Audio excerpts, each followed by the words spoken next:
was a huge hit in the early 1980s, Not a Blade of Grass, one of Dave Martin's most popular and well-loved songs, has not lost an ounce of its relevance today, especially as Guyana reaffirms its territorial integrity and sovereignty. Perhaps it was because he grew up in Essequibo that the issue had always resonated with him, and why the lyrics are so meaningful to Guyanese. Public communications consultant Kit Nascimento and his wife, veteran playwright and producer Jem Madu Nascimento, have both enjoyed a long-standing relationship with Martins, who passed away last Sunday. In an interview at their residence in Century Palm Gardens, Durban Backlands, Georgetown, they spoke about the relevance of this song and the role that it played in educating the public on Guyana's sovereignty. What it did was to raise the conscience of Guyana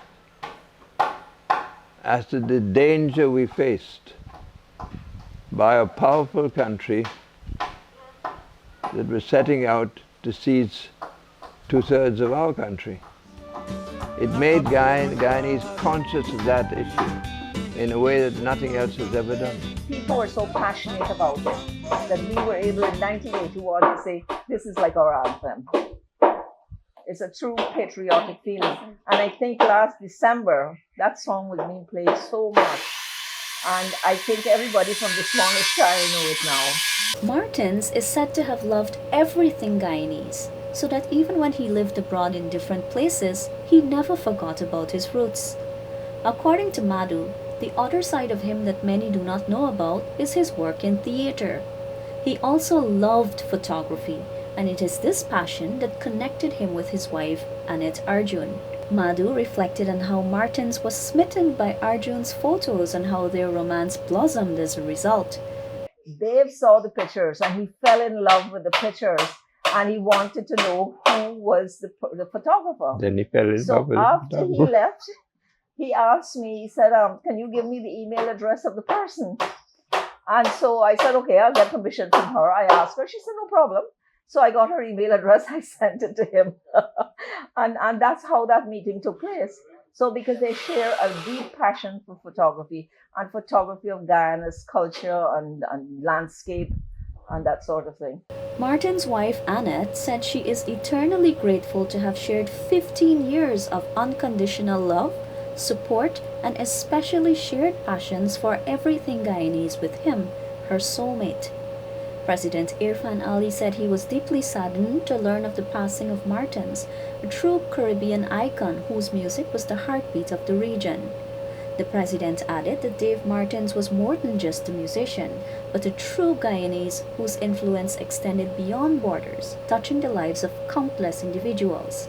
One such individual is Guyanese Creole rock musician Gavin Mandonka, who spoke about how he was impacted by Martin. Dave Martins was a true icon to Guyanese music and to what being Guyanese was all about. I surely will miss him dearly and his witty humor. I remember meeting Dave for the first time probably way back in 2013 when I was first starting my career as a musician, as a rock musician, but I wanted to be more Guyanese. And Dave was one of the first people who said, you know, Gavin, your music nice, but you don't sound Guyanese. So he encouraged me to find my voice, to maintain my voice and identity in my music. He gave me permission to do a rock version, a Creole rock version of Not a Blade of Grass. And in 2015 at the Rupununi Music and Arts Festival at Rockview Lodge in Anai, my band and I performed that song for the first time in our version, and that was the birth of Creole rock. So Dave Martin's inspiration and guidance and encouragement really helped to shape my career moving forward. I also was lucky to share the stage with him and actually be his guitar technician for one gig at the Rupununi Music and Arts Festival Georgetown edition in 2018. And he's just always been such a warm person, encouraging person, and his music has definitely impacted the lives of Guyanese at home and abroad. A public memorial and a private funeral will be held for Martins. For the newsroom, Talisha Ramnarai.